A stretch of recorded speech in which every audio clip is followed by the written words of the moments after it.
O Livro dos Espíritos, Allan Kardec, capítulo 8º, livro 2, Emancipação da Alma, o Sono e os Sonhos, entre a pergunta 400 até a 402. Pergunta 400.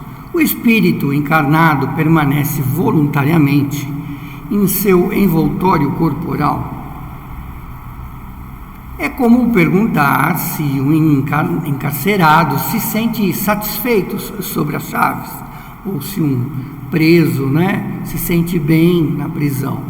O espírito encarnado aspira sem cessar à libertação, e quanto mais denso o envoltório, mais se deseja desembaraçar-se, libertar-se, porque, lembremos bem, o corpo físico, a passagem de encarnados, as reencarnações, nos são aprendizados, nos são instrumentos de aprendizado para o espírito, em diversas reencarnações. Pergunta 401. Durante o sono, a alma repousa com o corpo, como o corpo descansa, o espírito também descansa? A resposta é não. O espírito jamais permanece inativo, então está sempre ativo, sempre desperto.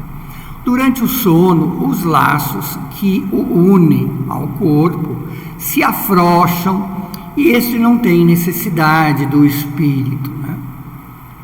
Então o corpo físico descansa e o espírito trabalha, viaja, passeia, se instrui.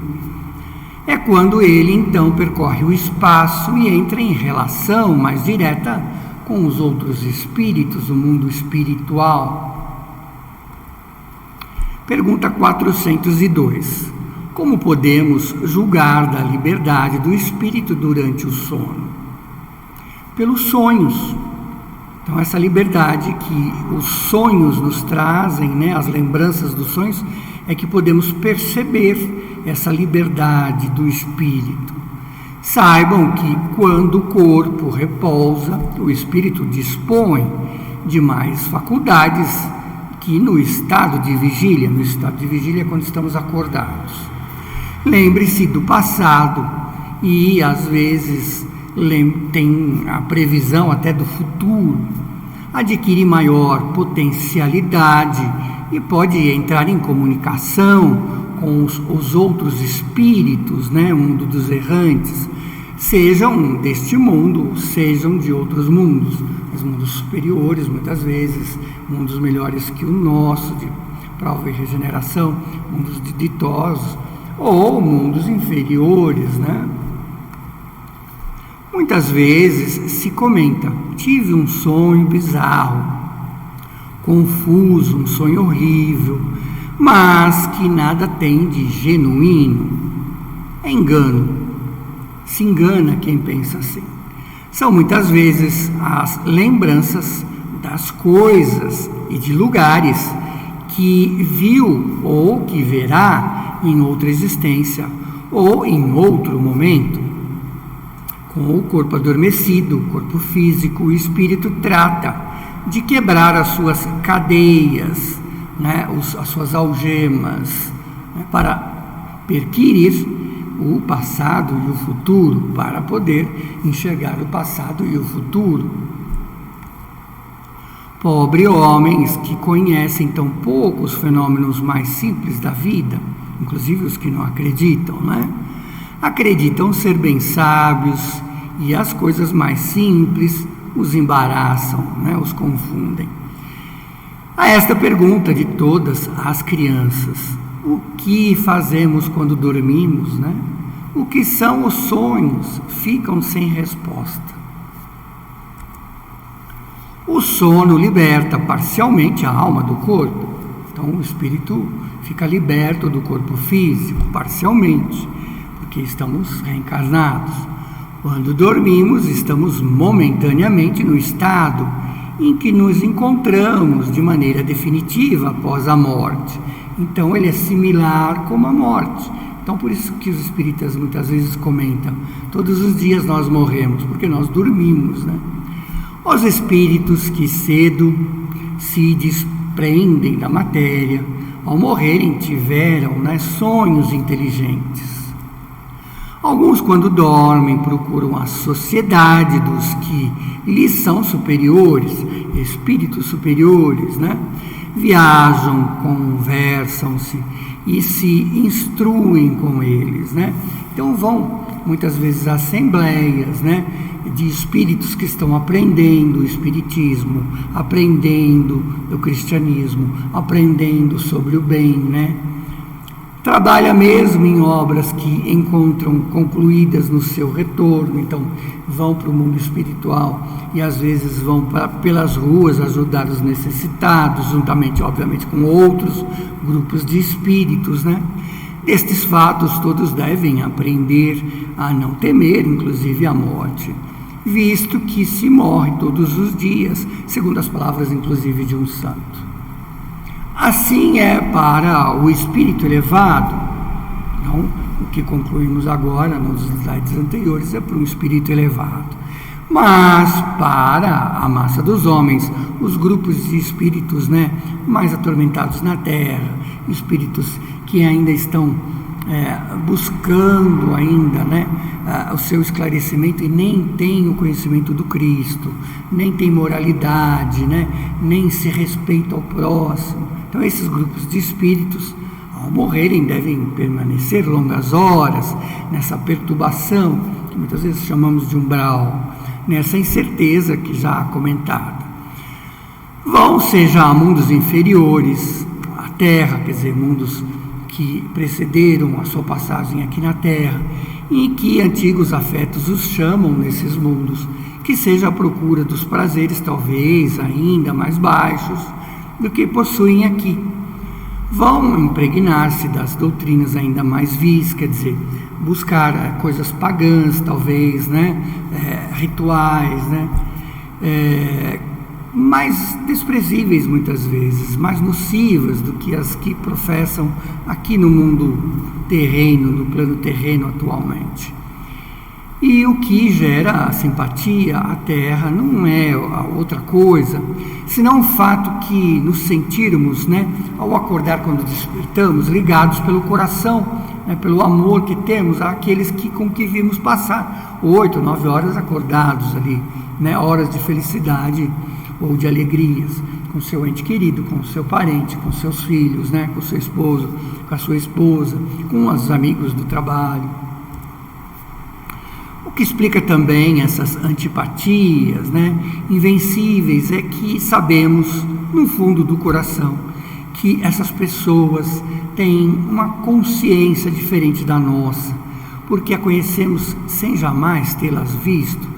Muitas vezes entramos num coletivo, num ônibus, num trem, num elevador, percebemos uma pessoa e já temos antipatia sem a conhecer, né?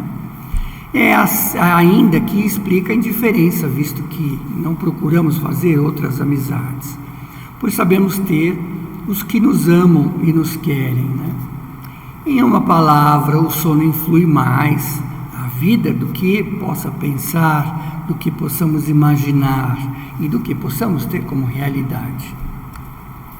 Pelo efeito do sono, quando dormimos, os espíritos encarnados estão sempre em relação ao mundo dos espíritos, quer dizer, saímos para o mundo dos espíritos, o mundo errante. E é isso que faz com que os espíritos superiores consintam, sem muita repulsa, em encarnar-se na Terra. Então, os espíritos superiores não têm nenhum problema, né, em reencarnar aqui na Terra, porque sabe que em sono, durante o sono, podem se libertar da matéria, né, e trabalhar no que tem a fazer, nos seus afazeres, nas suas missões, né. Deus quis que durante o seu contato com o vício pudessem, quando fala vício aqui na Terra, né, pudessem retemperar-se na fonte do bem, para não falharem. Eles vinham instruir os outros, né? O sono é a porta que Deus lhes abriu para contatar seus amigos no além, o mundo dos espíritos. É o lazer após o trabalho, enquanto esperam o grande livramento. A libertação final, que deve retribuir-lhe ao seu verdadeiro meio, que é o mundo dos espíritos, né? O sonho, é a lembrança do que o seu espírito viu durante o sono. Mas observem que não sonham sempre, porque nem sempre se lembram do que viram ou de tudo que viram no sonho. Isso ocorre porque a alma não está plenamente desenvolvida em suas faculdades, não está plenamente liberta, né? E às vezes não retém as lembranças. Muitas vezes fica apenas as lembranças de perturbações que acompanham a sua partida ou a sua volta, acrescida das lembranças que resulta do que fizeram ou do que os preocupa quando despertos. Muitas vezes, então, os sonhos, no sono, né, são as misturas do que tivemos no mundo dos espíritos, do que conversamos, do que vimos, do que visitamos, né, do que nos aconselhamos, e muitas vezes trazemos essa lembrança, misturamos com as nossas preocupações diárias, de uma conta para pagar, de um ente que está doente. Então misturamos essas aflições e transformamos essas visões, ideias, e misturamos tudo isso e ficamos meio confusos, né?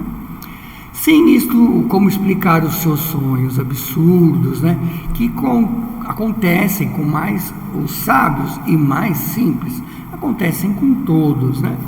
Os maus espíritos também se servem dos sonhos para atormentar as almas fracas e pusilânimes. Inclusive, quando saímos em sonho, né? Se fizermos uma boa oração, pedimos ao Pai que nos oriente, que leve nos aconselhar com os bons espíritos, né? Estaremos já de prévia preparando o nosso espírito para a saída no mundo dos espíritos.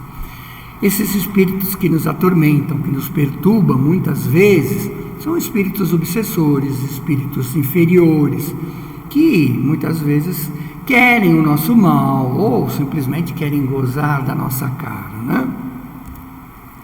De resto, verão em pouco tempo desenvolver-se em outra espécie de sonhos.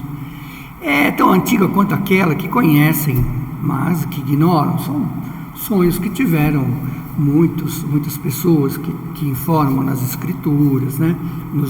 Na Bíblia mesmo, católica, Bíblia evangélica.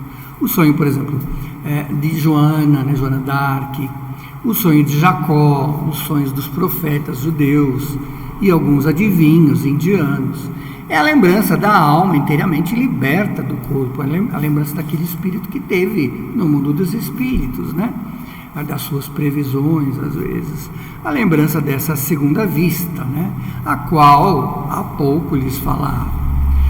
Procuram distinguir-se bem das duas espécies de sonho, dentre aqueles dos quais se lembram, sem isso cairão em contradições, em erros que seriam funestos para as suas próprias fé. Uma parte aqui, Joana d'Arc, heroína francesa, que chefiou o exército de Carlos VII, né? E Jacó, um dos grandes patriarcas de Israel. Os sonhos são o produto, né, da emancipação da alma, da libertação do espírito, que se torna mais independente pela suspensão da vida ativa e de relação, né, da vida ativa. Daí resulta a espécie de clarividência indefinida, que se estende a lugares mais distantes, ou jamais que viu, e às vezes mesmo em outros mundos superiores ou inferiores, né? Daí também a lembrança que retrata a memória dos acontecimentos verificados, né? Da onde esteve, do lugar que esteve, na existência presente ou nas existências anteriores, da singularidade das imagens, das coisas diferentes que viu, referentes ao que se passa, ou que se passou nos mundos desconhecidos, entremeados com coisas do mundo atual, das preocupações, formam os conjuntos bizarros e confusos que parecem não ter sentido, não ter nexo, não ter nenhuma situação que fala, nossa, isso é um sonho bizarro, né? A incoerência dos sonhos se explica ainda pelas lacunas, decorrentes das lembranças incompletas do que nos apareceu no sonho, tal como um relato que, se houvesse truncado, ao acaso, frases ou partes de frases ou fragmentos que restassem, quando reunidos, perderiam toda a significação racional. Com isso, nós terminamos entre a pergunta 400 e a 402, a parte do sono e os sonhos.